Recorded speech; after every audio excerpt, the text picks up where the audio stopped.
Hello there, boxing fans around the world. Thank you for joining me once again here on Talk and Fight for another episode of Boxing News Today.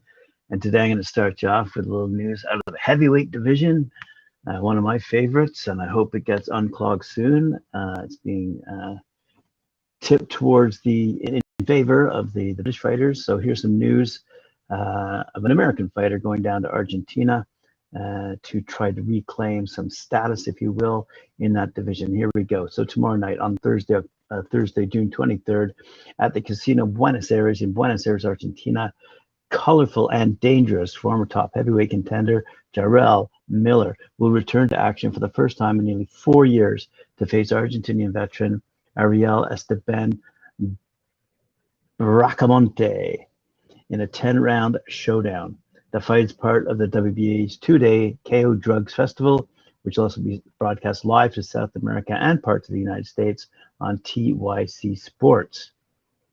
The undefeated Miller is 23-0-1 with 20 knockouts, and he hasn't been in the ring since his knockout over then fellow contender Bogdan Dinu to win the WBA and ABA interim and vacant WBO and NABO heavyweight championships. He's laser focused on returning to his formerly high ranking in the big man's division.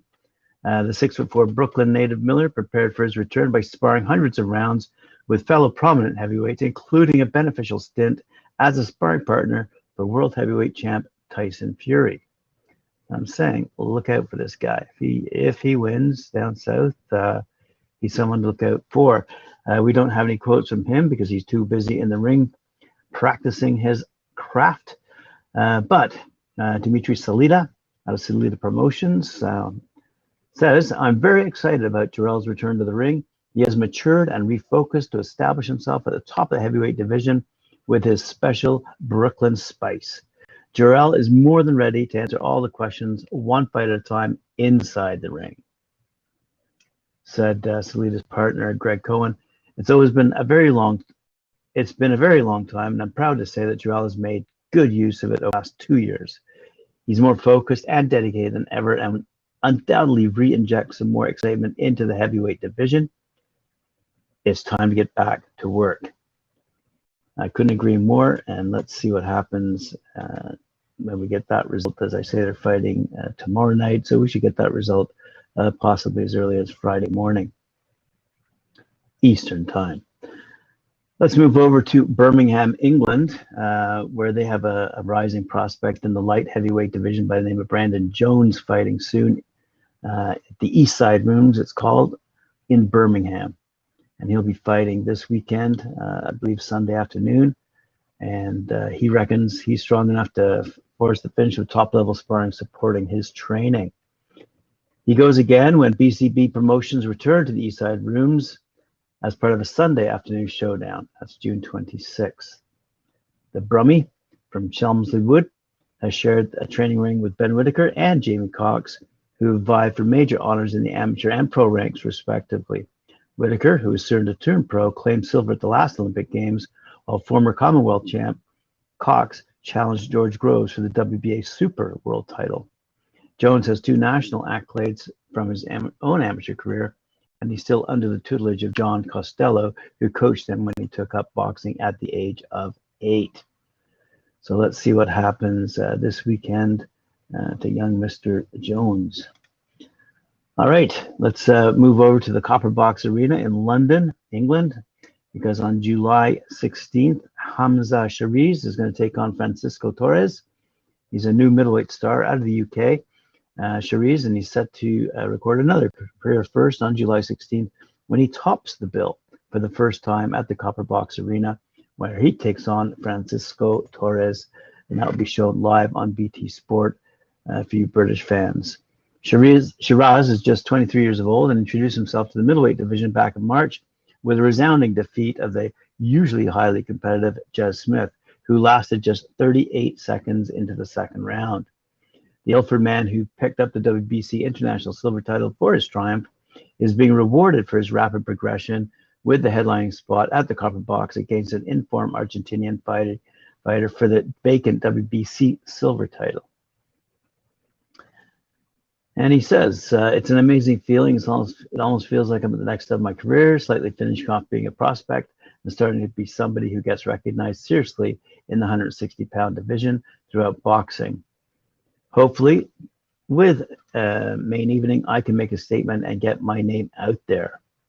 Torres, by the way, who's unbeaten in 10, dating back to early 2018, achieved a notable result last time out when he shared the spoils with the highly rated world title challenger Jose Benavidez Jr. in Phoenix. Yeah, listen, he has a draw with Benavidez and he's beaten some top fighters.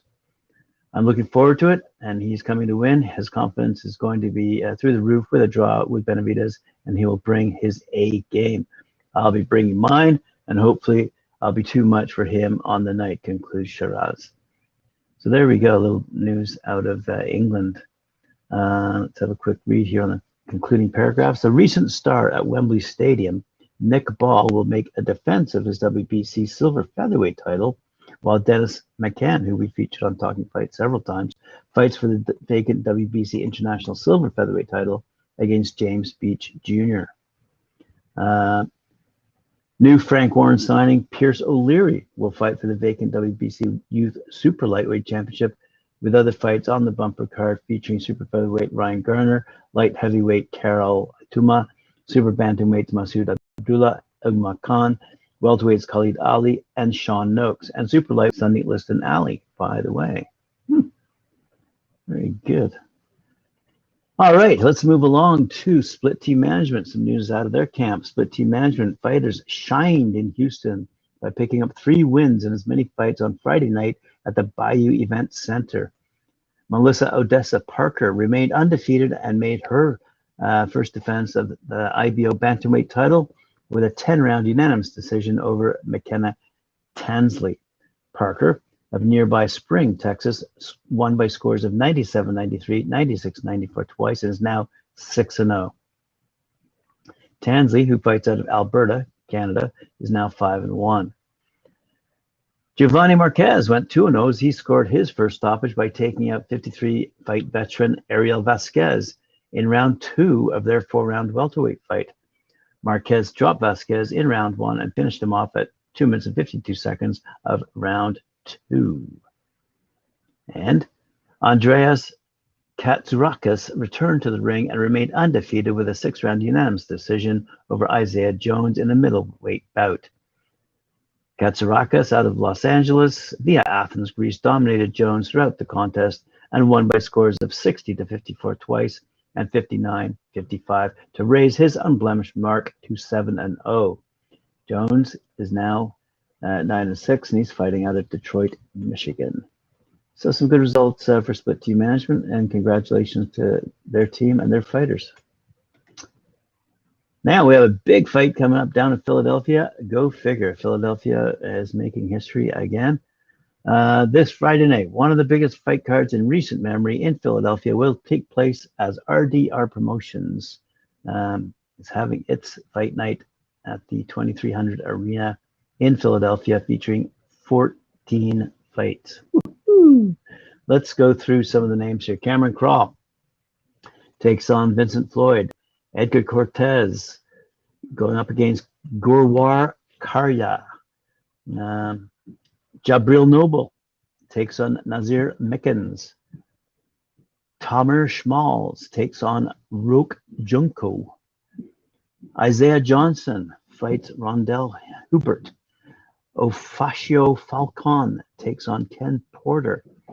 Rashan Adams scraps with Nathan Benechu. Edwin Cortez fights Juan Guitarres. Larry Friars tangs with Michael Crane. Nimal Farmer fights Antonio Allen. Orville Crooks will take on Jarrell Nettles. Carl Wiley makes his pro debut against Joshua Zimmerman. And in a battle of pro debuting heavyweights, Ramel Terrell out of Chapel Hill, North Carolina, will take on Jonathan Wiles out of Philadelphia. So that'll be a good battle. And Anthony Young out of Philadelphia will fight Raheem Cook, both out of Philadelphia. So tickets are on sale, and that's going to be a mega day of boxing down in Philadelphia. Did I mention the date? Friday night. So that's this Friday night, June 24. All right. Let's move along to something I had hoped to report on yesterday, but we'll be reporting on right now. There was a press conference down in Jeddah, that's in Saudi Arabia, and for a fight taking place on August 20th, now confirmed, between Oleksandr Usyk and Anthony Joshua, fight numero dos. The official countdown to one of the biggest heavyweight rematches in the history of the sport has started with the unified heavyweight world champion Oleksandr Usyk facing off with Anthony Joshua in the coastal city of Jeddah, Kingdom of Saudi Arabia.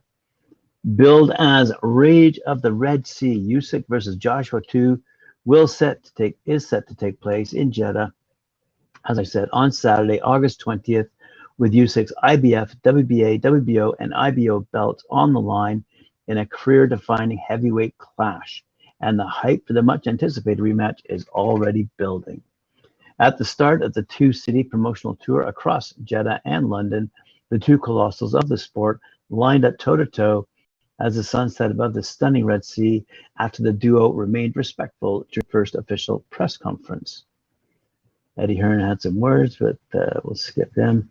Prince Fahad bin Abdulaziz, spokesperson of the Skill Challenge Entertainment Group, said, "We want to hold the biggest and best events in Saudi Arabia for our people and for the world to enjoy. We are living in an unprecedented era for sporting growth in Saudi Arabia. We're inspiring a new generation, and that's what motivates us." How cool is that? Oleksandr Usyk said, "I'm very happy to be here in Saudi Arabia. It is very pleasant for me and my team. We are doing what we have to do to achieve our goals. I've never made any loud or bright speeches to become world champion. All is what I work hard to do in my training camp and gym. That's what I'm going to do until the day of the fight, and my boxing will make me happy." Anthony Joshua, for his part, now remember, if you go to boxing247.com, there's a much bigger story here because there's lots more people who were part of the press conference and not they all had things to say, but we'll just skip to the fighters. Anthony Joshua, therefore, had to say, let's have a quick read. Oh gosh, forget that beginning bit. He likes to thank everybody and he likes to stay hungry and things happen, blah, blah, blah. "I'm focused on the goal. God willing, I'll perform and I'll become three-time heavyweight champion of the world. With Andy Ruiz, I think a lot of people can see before the fight, things weren't 100%. You've got to be strong, thick-skinned. We take our loss like a man. When I win, I keep it moving, and I thank everybody. When you lose, you have to stay humble as well as in defeat. We kept it moving, and I knew I could come back again and do what I have to do. The fight with Usyk, he bust my ass for some rounds. I have to take that defeat like a man as well. I hold myself accountable. I'm someone who can admit when I'm wrong and hold my head high when I'm right. The fight in September, he was right and I was wrong. Simply, I have to reverse that role on August 20th. I don't like to overcomplicate the situation because there's simplicity in genius. Sometimes if you keep things simple, you can achieve great things. So I'm just going to keep things simple, move forward, and the date will soon come. I wish Team Usyk a successful training camp and safe travels wherever they go in the world. Same to my team. Robert has been great in the camp. My staff at the back there as well that have been helping me in my training camp. I wish them all well. I wish you guys a safe few weeks, and I can't wait to see you all again in the stadium for a great night of heavyweight championship boxing. Yes, very, very good. Abdullah Aid, president of the Saudi Arabian Boxing Federation, had this to say: "There's a massive focus on the youth of this country. We want our people to see the stars and get active in the sport they watch. We want our young people to participate, to lead healthy lives, from trainers to coaches and referees, from gyms offering boxing for exercise. Everything is focused on increasing participation." Great stuff to hear out of Saudi Arabia, and words well said. So there we go. That's all the news fit to print today. Thank you for joining me here on Talk and Fight for another episode of Boxing News Today. You'll see me again this afternoon at 4 p.m. when I join Mike Orr at 4, and Cedric Ben will be in the den for a show called Knuckle Up. And I hope you caught yesterday's special episode where Mike Orr interviewed Chris Boyle and his young team of female prospects who are rising quickly in Great Britain, and we wish them all well. Remember to like, share, subscribe, hit that notification bell. As I said, we'll see you later on at 4 p.m.